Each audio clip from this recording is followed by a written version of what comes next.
It took me about 5 years in Toastmasters to realize that I was not a very good writer.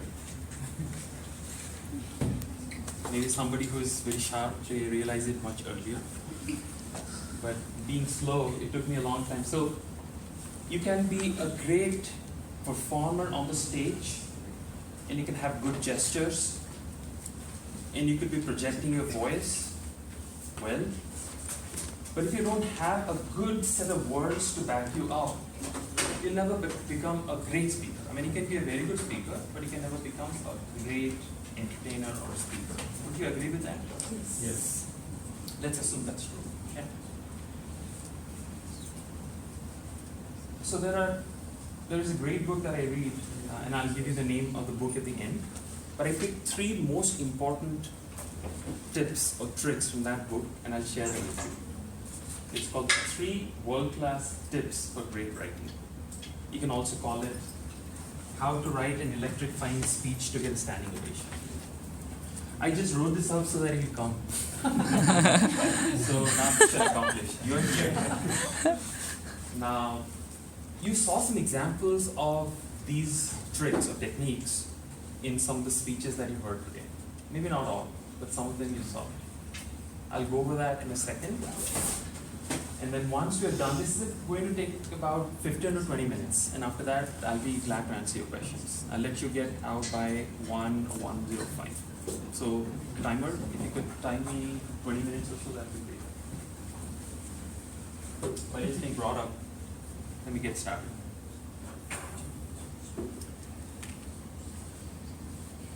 How many times have you heard a speaker come up and start with these words? It's great to be here today. I'm happy, I'm honored and privileged to be here. My name is such and such, and I'll be talking about such and such. You've heard that? How many of you have heard that? How boring. How banal,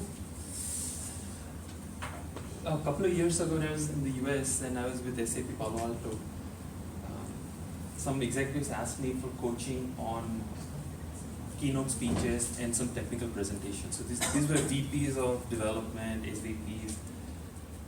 And all of them, when they came up and practiced their speech, that's how they would start.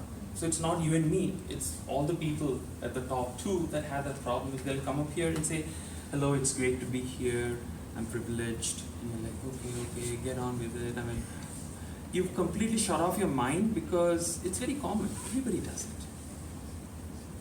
So what should you do? You should begin with a bang. You should shock them. You should say something completely unexpected. Okay? That is called the power opening. It's called the power opening.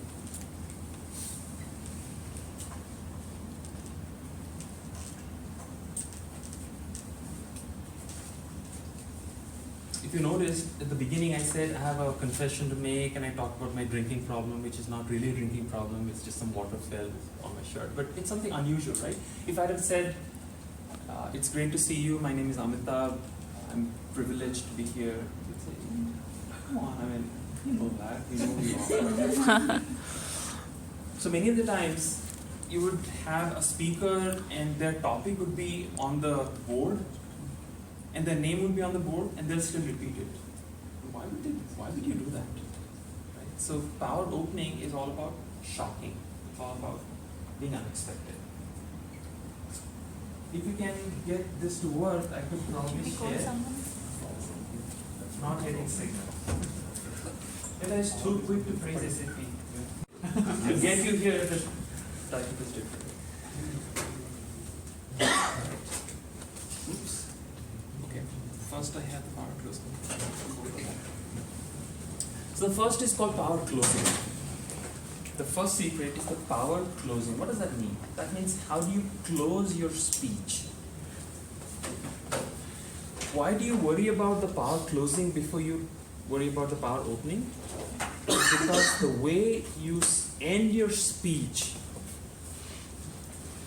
is the most impactful way for you to influence the audience. Okay.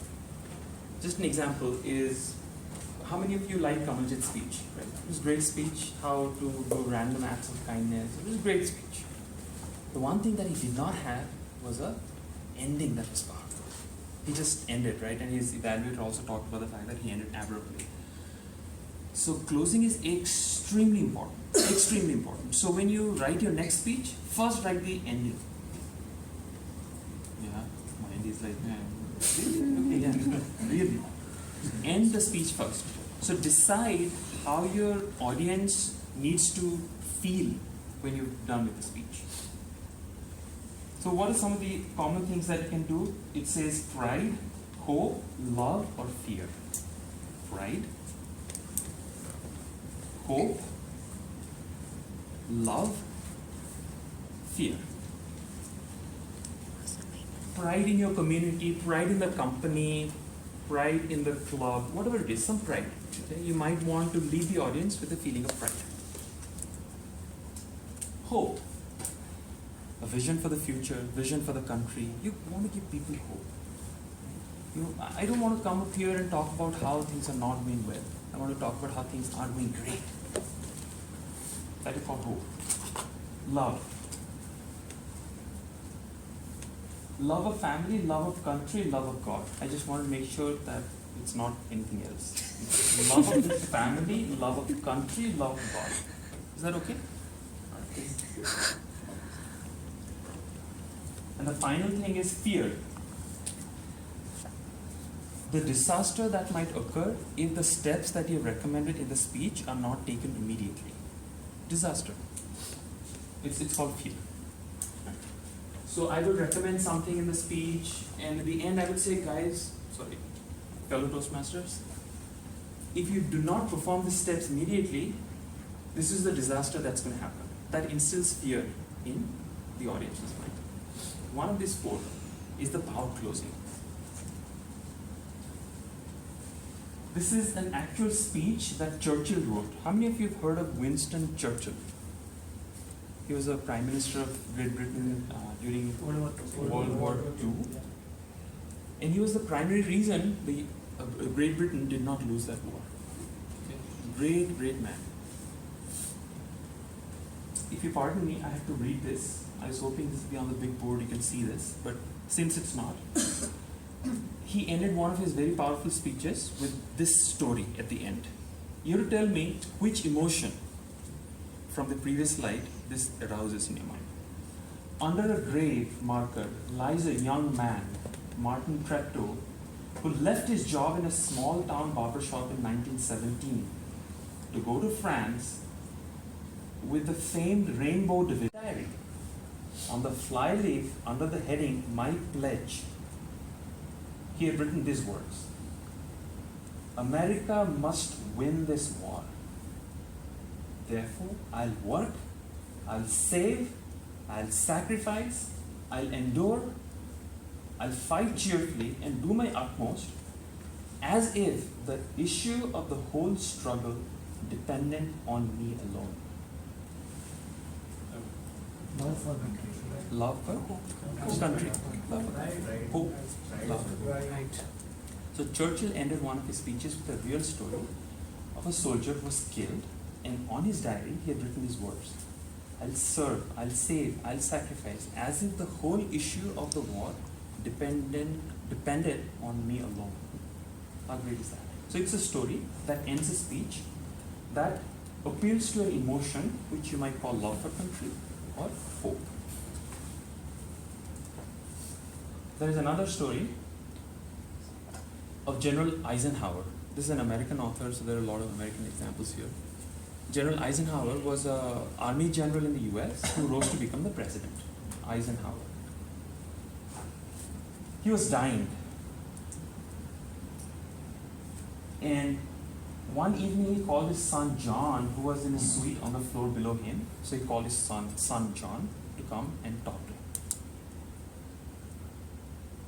When John Eisenhower entered the room, he found his father lying in an oxygen tent. There was a small tent, there was oxygen that he was breathing. He was about to die. Pull me out, Johnny, he said. Tell them, John, when I die, tell them that I've always loved my wife I've always loved my children.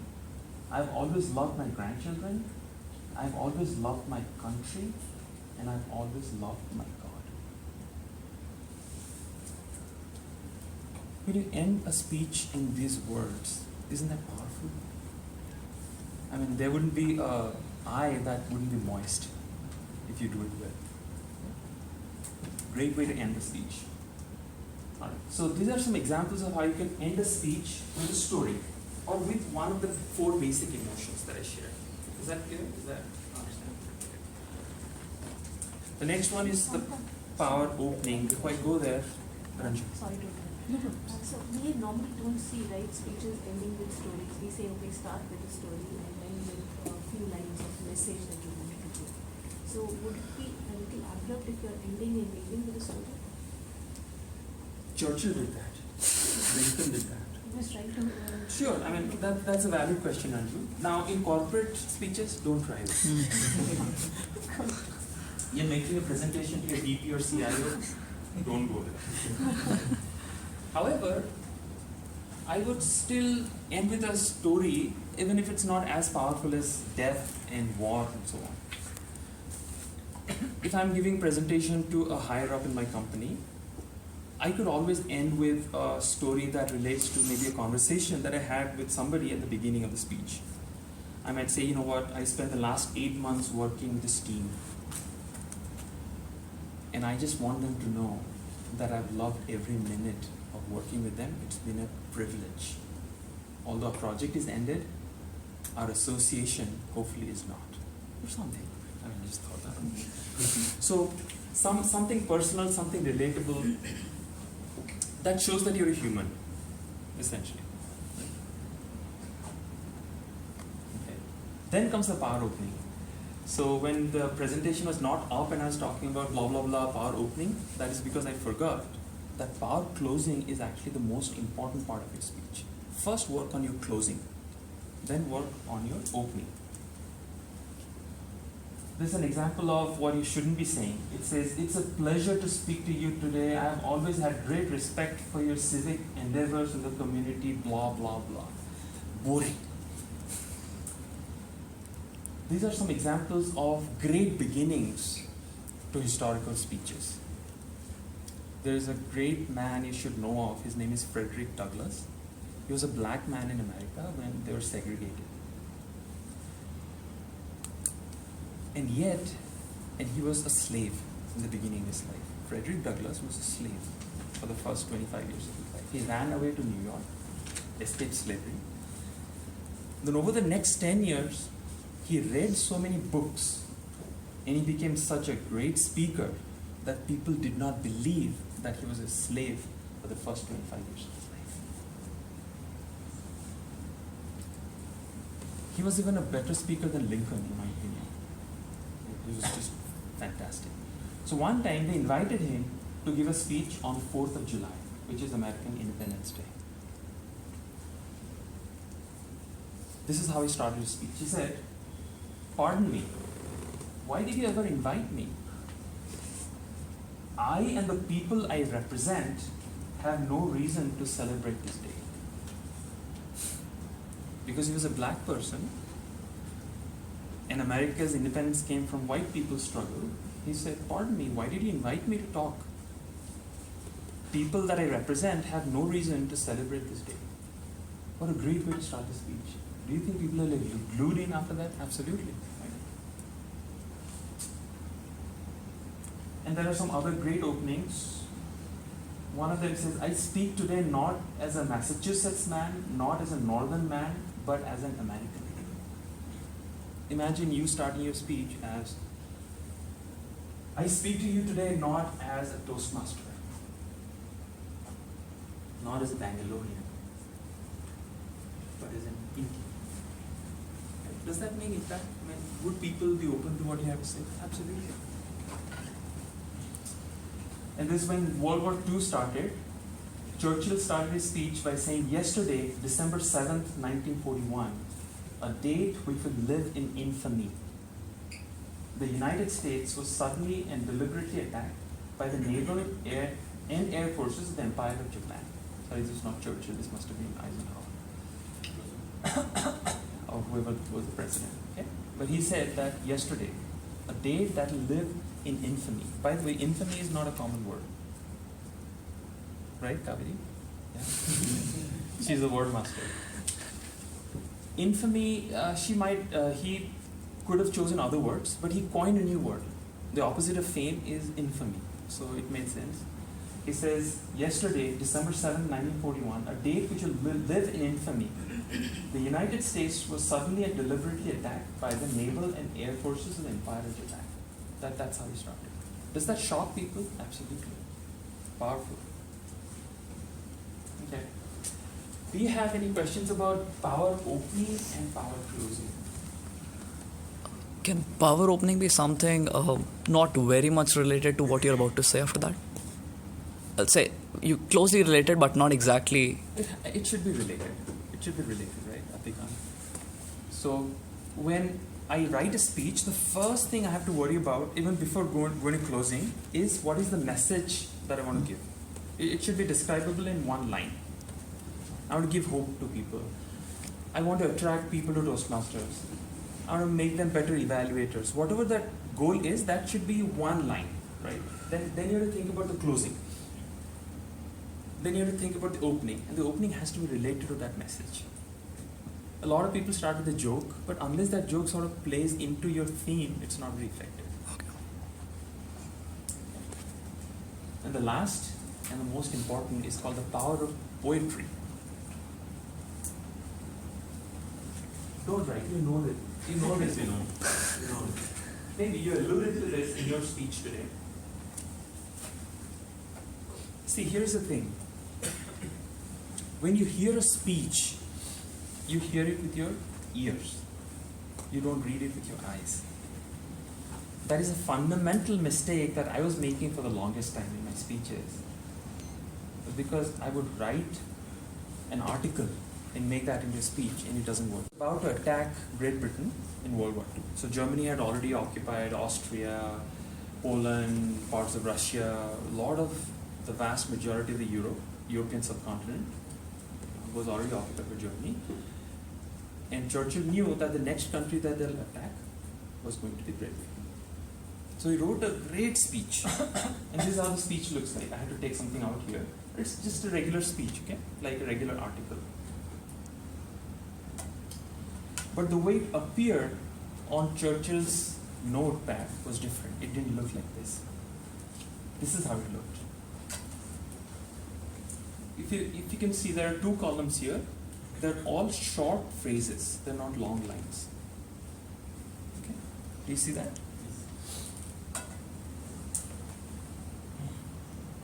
So what you have to do is you have to break down your sentences into short phrases, like in poems. In poems, do you see a long line? No, not really. You see short lines, right? That's how your speech has to be written on a piece of paper. So for example, you could write short lines like this and put a line number like 10, 20, 30, 40, 50, 60. So when you share it with your coach, he can tell you, or she can tell you, on line 90, this is how you need to change it. These are advanced tips. So if you're just going to start in Toastmasters, don't worry too much if it goes over your head. That is okay. First give 10 speeches, and then maybe you'll appreciate these tips a little bit.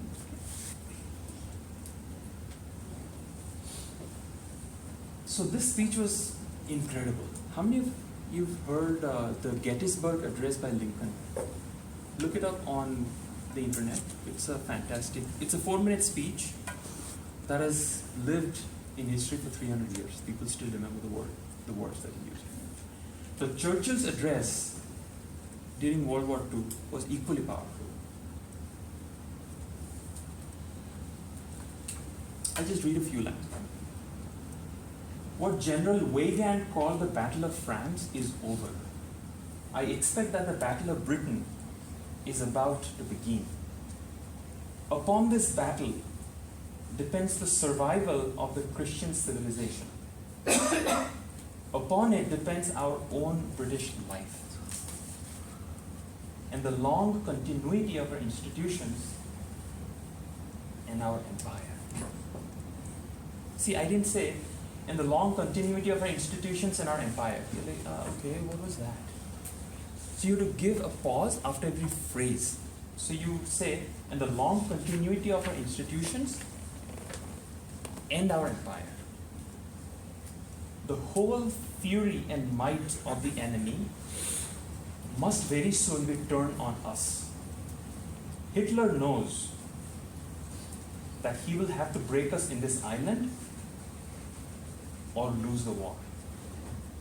If we can stand up to him, all Europe may be free. And the life of the whole world may move forward into broad sunlit uplands. But if we fail, then the whole world, including the United States, including all that we've known and cared for, will sink into a new dark age. Blah, blah, blah. And he says, the last 4 lines are, let us therefore brace ourselves to our duties and so bear ourselves that if the British Empire and the Commonwealth last for 1,000 years, men will say, this was their finest hour. That means as a country, we have to act in a way that when 1,000 years later our history is studied, people would say, this was their finest hour. How incredible is that? But it's an incredible speech, very well written, and some of the presidents don't even write their speeches themselves. They hire other people to do it. But you have to, trust me, if you take your speech and break it up into a poem like this, it'll be 100 times more powerful. And it'll be easier for you to sort of remember the speech too, like a 7-minute speech. Okay? That's what I recommend. Churchill said that an article should be written for the eye, but a speech should be written for the ear. Right? He said that. So there are some other examples. But the book is called Speak Like Churchill, Stand Like Lincoln. That's the book that has these secrets and many others. Speak like Churchill, stand like Lincoln. I probably read about 10 to 15 books on how to write speeches, but this is by far the most powerful. It's by James Humes. The author's name is James Humes, Humes. James Humes. So when you go and write your next speech, would you first remember the power closing, the power opening, and the power poetry? Go and write some winning speeches.